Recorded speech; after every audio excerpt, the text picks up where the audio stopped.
Артистны танылган хитларның берсе яшә сула ярат җыры белән башладылар. Оны төрле стильләрдә чыгыш ясаучы артистлар бергәләп башкара. Безнең җыр иҗат лабораториясенең төп максаты җыр сәнгатенең яңа юнәлешләрен ачу.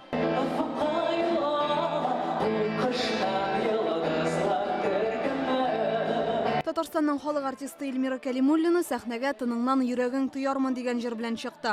Ул бераз салмак та, шул ук вакытта дәртле дә. Төрле жанрларны берләштереп, татар эстрадасы өчен үзгә булган җыр язганнар. Шигырен Эльвира Ходиева, көен Ильяс Камал иҗат иткән. Ул мөмкинлек бирә яшь композиторларга үзенең әсәрләрен танытырга, җыр жанрында кызыксынып эшләргә, үзенең фикердәшләрен табырга.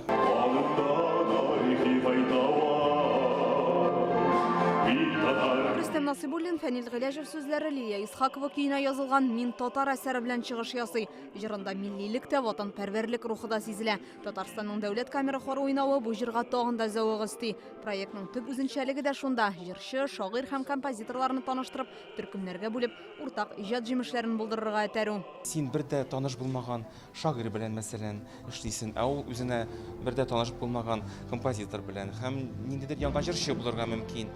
Һәм ул бер яктан шуның белән авыр да, һәм шул вакытта шуның белән кызык та. Конкурс кына түгел ул, менә иҗат кешеләрен бергә җыйнап, бергә аралашып, сөйләшеп, тагын да бер-беребезне үстерү өчен булган иң кирәк әһәмиятле фестивальләрнең берсе. Быел 17 композитор, 19 шагыйрь һәм 26 җырчыдан торган төркемнәр оешкан. Алар төрле стиль, жанрларда күп кенә темаларга 21 җыр иҗат итә. Чыннан да монда шушы үчлек бик тар кыссаларда эшләде. Ягъни алар, мәсәлән, җиңел җыр, тиз җыр, мәхәббәт турында.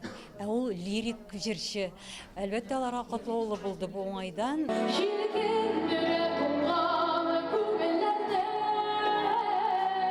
Быелгы гала-концерттагы яңалыкларның тагын берсе яшь буын иҗатчыларны тамашачыга тәкъдим итү. Балалар өчен дә җырлар язганнар. Алар сәхнәдә танылган артистлар белән бергә чыгыш ясады. Инзилә Хөсәйнова, Андрей Корсинский, Яңа гасыр каналы.